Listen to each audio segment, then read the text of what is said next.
Competition can bring out the best or the worst in people.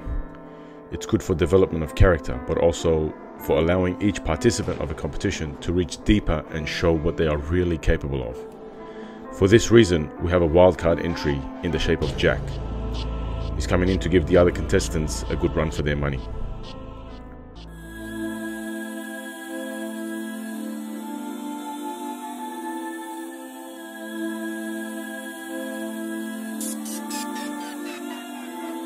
Being a PT and a gym owner has taught me how important goal setting is, and also having a structured plan around your training.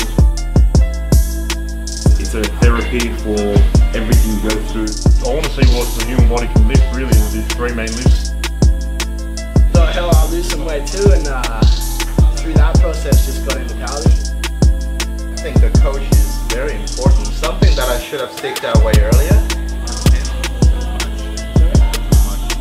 His build is actually not ideal for sumo.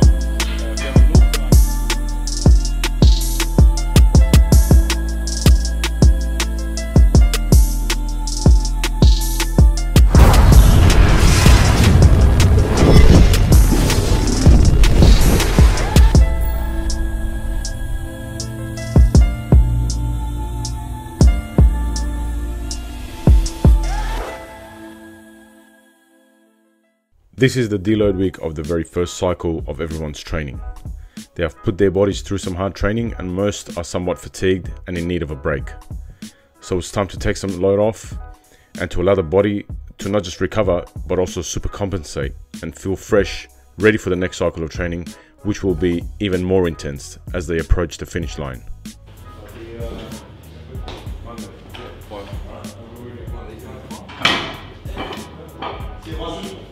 Have a good weekend. So Heath.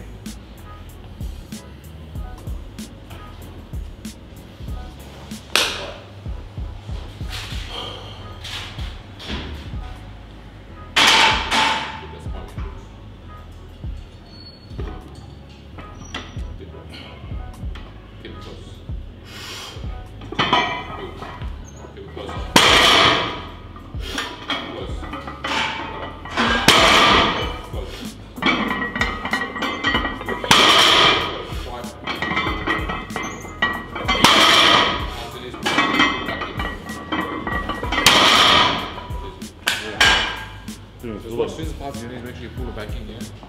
Don't train your knees too fast so it's sitting out. I find it a bit difficult to be honest. Today, you mean? Yeah, just now I just feel like it's just been getting away every time I pull. Yeah, it's starting to get heavier as well. And it's deficit as well. Yeah, of course. But yeah, this is why we need to sit. But he went up easy. Like, Yeah, the weight didn't even feel. It'll be fine. It didn't even feel difficult on my, maybe a bit on my lower back because it's just a bit tight. But other than that. So for this week we're just deloading. I think I'm feeling a bit tired, both mentally and physically. So it's a good way to sort of unwind and give your body a rest. So we just hit a 5 reps for 190. Felt good, just getting the technique right, reforming that and refining it as we go with the coaches. So hopefully for Monday we'll be fresh, ready to go, new program. So see you then. So, Emmanuel, his hips are giving him some pain. He's got some tendonitis of the hip flexors and also top of the kneecap. Pretty much to sort of get on top of it, I need to reduce the load, which is a bit counterproductive for me wanting to increase my lifts, but got to do what the doc says. It could have been prevented very easily if only we had known about it sort of creeping up from the early days. We sort of didn't find out until it was there pretty prominently and the pain was there. That's when you had to see Julian. And unfortunately, when the pain was noticed in that week, Julian was awake, so he couldn't attend to the boys on that week. But it doesn't matter. We know now. We've still gotten a hold of it before it's become like a really serious issue. He's already got some hip impingement anyway, just in terms of how his hip is built, so he can't control that. He's got no control over that. We just have to modify things, reduce the volume a little bit. Might have to experiment with reducing the volume, but maybe increasing intensity, frequency of the lifts, so that he gets less aggravation per session and can recover per session, but just get the same amount of practice anyway, still. So there's got to be ways around it. We'll experiment, see the best way to go about it to be able to still, you know, put him on par and not be at any disadvantage in those regards. Let's see how we go. So this is one of the exercises got me doing for my knees. You're supposed to hold it out at like 45 degrees for 45 seconds and keep it under pain threshold of 5. So, fun.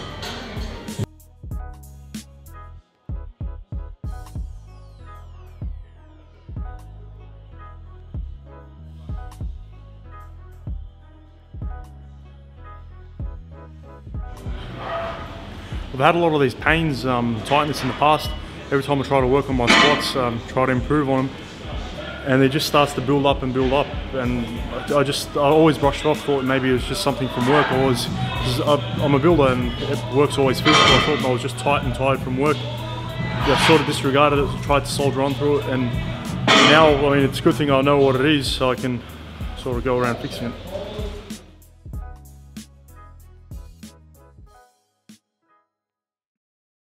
G'day, this is John from CD Strength and I'm here to talk about the SPD knee sleeve. If anyone's been training or lifting for any amount of time, you might have seen the SPD knee sleeves floating around the gym or on the competition platform and powerlifting comps. The SPD knee sleeve is a full 30 centimeter long sleeve. That's a maximum specification for the IPF. It comes in a 7 millimeter thick neoprene, lined in nylon with reinforced stitching. Comes in left and right designations, so there is a definite benefit with having the left one on left and the right on right, simply because of the torque design. It's probably the most prevalent knee sleeve you'll see on the market today, simply because the product is good, made entirely in the UK, worn by the best strength athletes in the world. All the biggest lifters wear the SPD knee sleeve, and they wear it for a reason, because it's high quality. Get them now. Readily available from cdstrength.com.au. Thank you.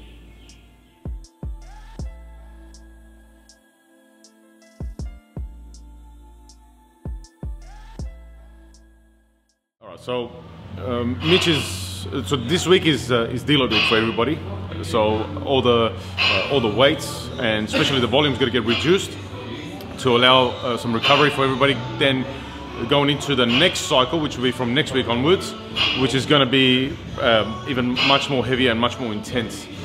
So Mitch is feeling good today, as has been reported, and so that means, see, everything in the program is going to be individualized, even the deload weeks themselves.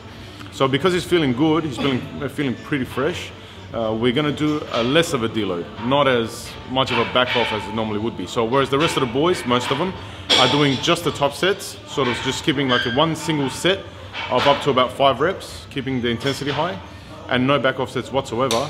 Mitch is going to do the top set, but also do a couple of back off sets. So instead of 4 back off sets, which is the usual, which was what was happening during the cycle itself, he's going to do 2 back off sets. So I'm going to see how it feels.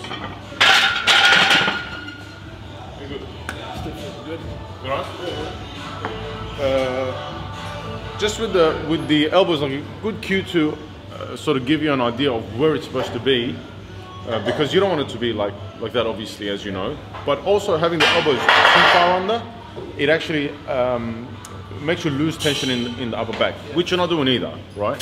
But just so people know where, at what position to hold the elbow, and you know how to hold the back. Just when you've got the bar there on your back, just feel yourself testing the lats. Engage the lats. You don't even have to like overdo it. When you're low bar, you got to do it more intensely. But with a high bar, not as much. Just engage the lats a little. But more importantly for high bar, which is the thoracic spine, just make sure the thoracic is nice and upright. So it places the bar constantly over your midfoot as you're going down and up. So don't let it roll or round or anything like that. As you go down, thoracic upright, lats engaged, and you'll feel much better. You'll just feel like supported in one spot. So more keep my elbows closer to the body instead of like just as a way to think of it. Yeah, getting the elbows closer there. Maybe like to think about it is like pull it towards the spine. So pull it towards the spine, sort of thing. Just a slight tension there. It's so God, man. Like I'm starstruck with the first time I come in here. The first time I met Amir, like Like I haven't really said it, but Amir's like one of my idols, man. So watching the numbers that he puts up, then coming in here and being taught by him, knowing what he does, it's just exciting for the knowledge that I'm going to gain to get me where I want to be. You know, I'll be able to push, you know, numbers that I never thought possible on my own. Now that I'm training under Amir, I'm seeing like those numbers that I thought were impossible are now, you know, small numbers compared to what I know I can do training here at Adonis.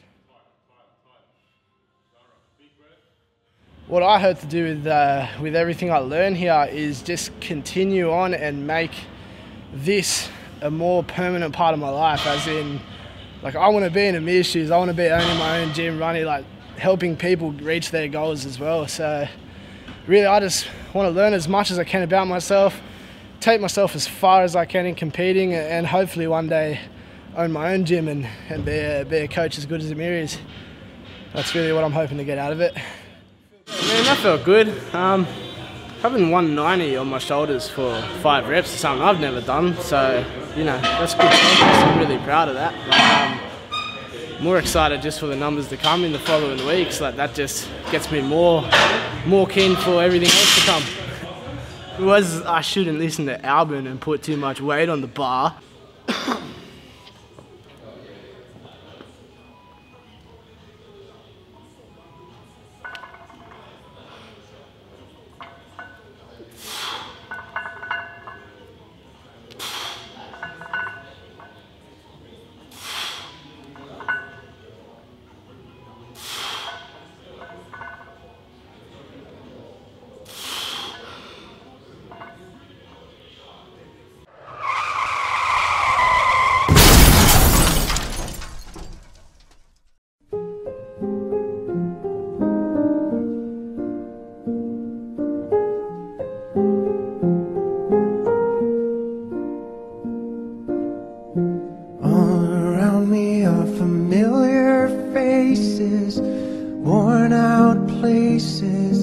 Worn out faces, bright and early for their daily races, going nowhere, going nowhere.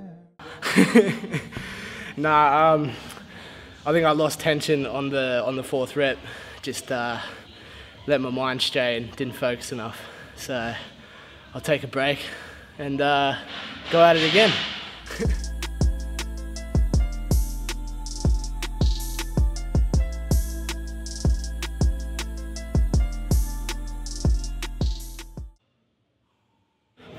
I guess the number one motivating factor for me to be on the show is to overcome injuries that I've been dealing with on and off for the past few years of training, and eventually hitting PBs again. And to me, the feeling of hitting PBs is second to nothing. So that's like number one motivating factor for me. Overcoming injuries and get stronger again.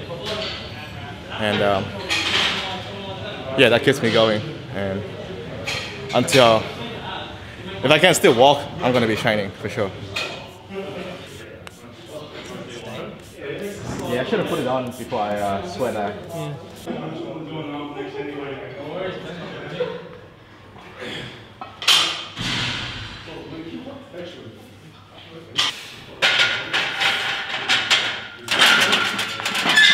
Oh yeah, reverse.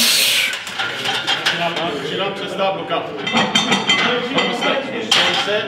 Oh yeah, I forgot about those. Good. Keep your toes out a little bit more. Push your knees out just slightly. Good. Up, look up, look up, look up, look up. Good. Tuck your elbows a little bit more. Good, keep going. Just up, look up. Right. Go one more. Elbows.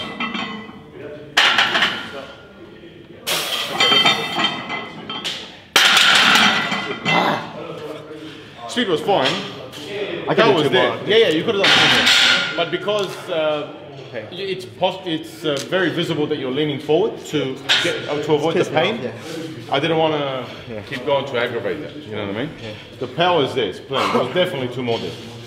Even with the little bit of an accentuated. So Heath is obviously having some hip issues, which was around from before he actually came on to do the training, do this show.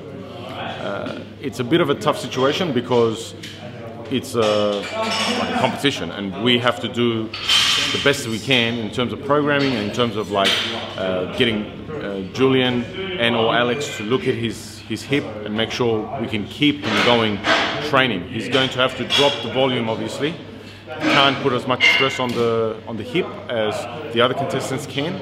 In an ideal world, if he was to actually be a member here, for example, and there were no competitions to prepare for like this, no, you know, any comps coming up or anything like that, he was just training to train, we would say take, you know, complete load off of any lower body movement that are going to affect the hips, and basically get him into just doing upper body stuff and build it back up slowly over time, rehab everything, make sure the tendonitis goes away and so on. But obviously we're in no position to do that. This is an extraordinary case, it's not a normal scenario. We have to be able to do our best, being able to keep him in the contest and keep him improving as much as we can, because anything can happen. And hopefully he can improve over the coming weeks.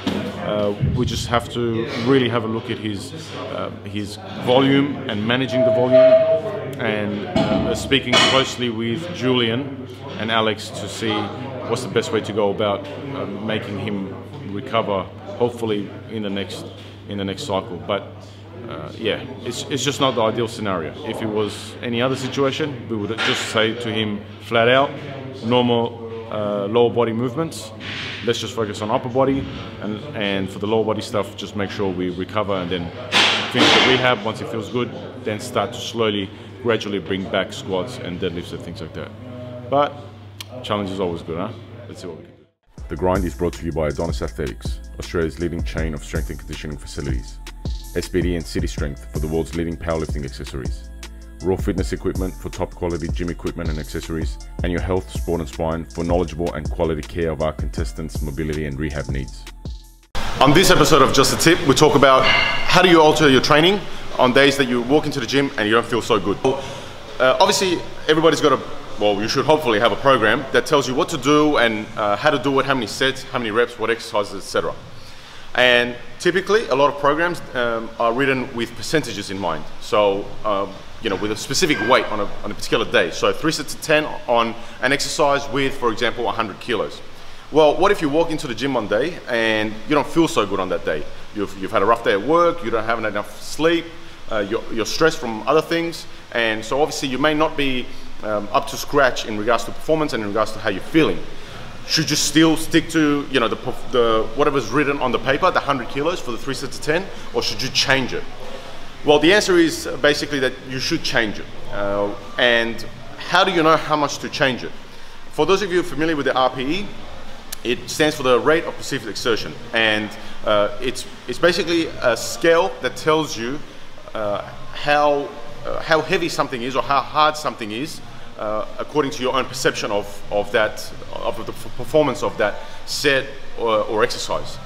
And so you got to be able to put these two together for optimal programming. You should be able to put the percentage that's been prescribed alongside an RPE.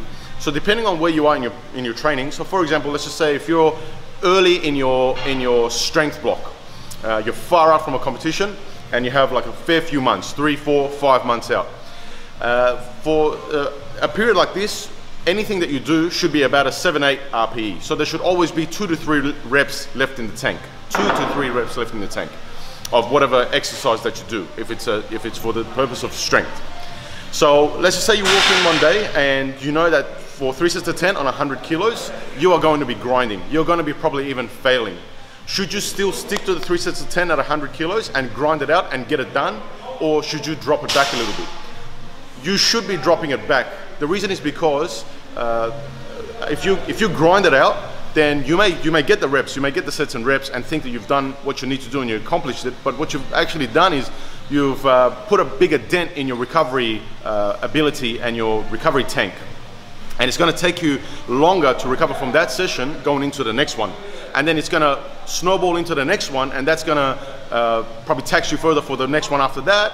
and after that, and after that. And what eventually will happen is you will probably overtrain, well, overreach firstly, overreach much quicker than you are planned to have overreached. So will you get the same training effects if you were to drop it back? So say you did 3 sets of 10 at 90 kilos instead of 100 kilos. The answer is yes, you absolutely will.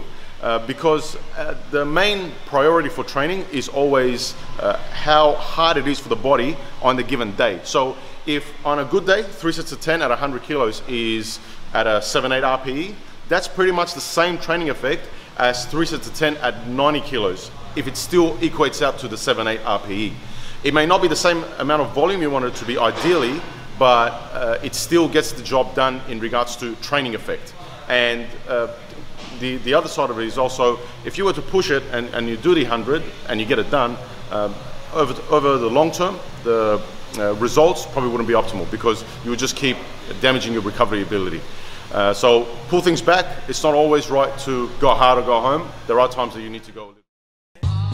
And with the local DBC news, LL Cool J with a triumphant comeback. But tonight, don't call it a comeback. I've been here for years. I'm rocking my pants, put suckers in fear, making the tears rain down like a monsoon. Listen to the bass go boom, explosion, overpowering over the competition. I'm towering, wrecking shit.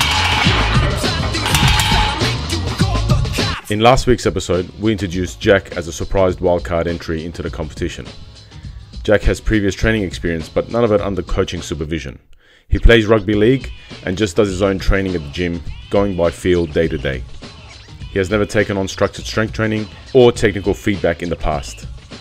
Well, all that's about to change. Let's get acquainted with Jack and see what kind of weights he can handle in his pre-test.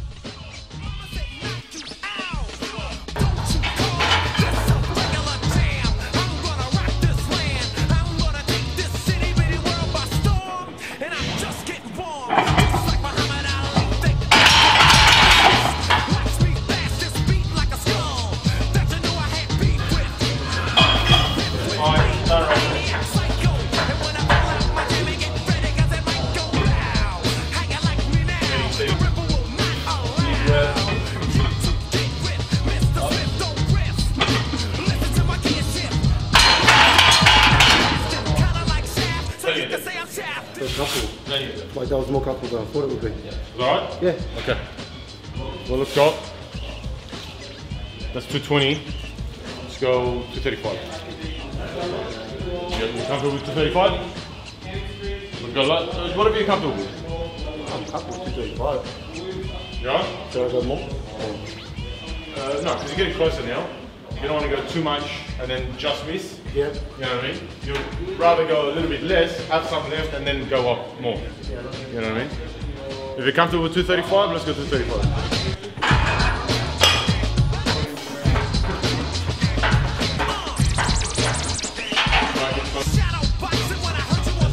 Back up.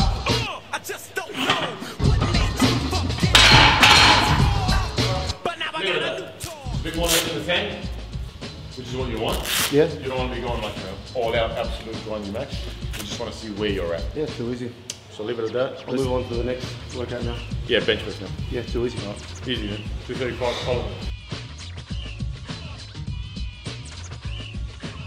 Looking good. And keep your chest up. Why? Yeah, I'm not good at that. Do it. I'm going insane. Starting a hurricane, releasing pain. Letting you know you can't gain or maintain unless you say my name. Ripping, killing, digging and drilling a hole.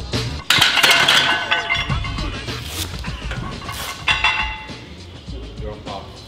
Yeah. Just gotta fix your technique a little bit. Just improve the technique a little bit. The raw strength, plenty is there. Just it's set up, you gotta get tighter. Bar pass, you gotta get a bit more optimized. Yeah. Okay. Grip width and stuff like that. So for, you know, for like a no arch, just fucking bro bench, it was pretty good. So there's plenty to work with for us.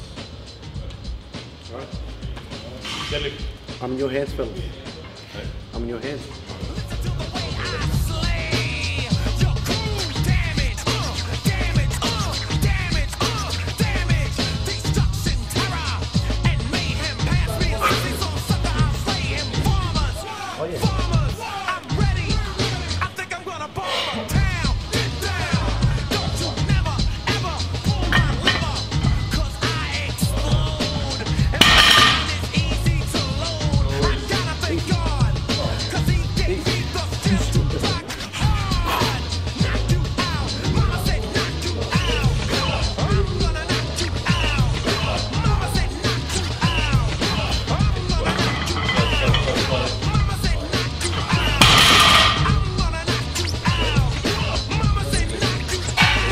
Jack's numbers look relatively easy.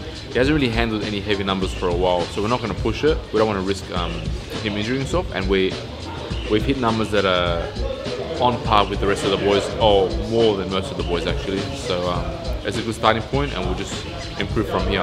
Especially with him, he hasn't done anything consistent for a while. So 2 months of proper programming, he should definitely do some damage, and we'll see what happens. Obviously, Jack is not going to have any problems keeping up with the fellas. There are, however, a few interesting dynamics at play. He's at a disadvantage because he needs to drop a few kilos, and also because he's 4 weeks behind compared to the rest of the guys in guided training. It's up to him to kick it up a gear and see if he can catch up and push his way through to take the $2,000 cash prize.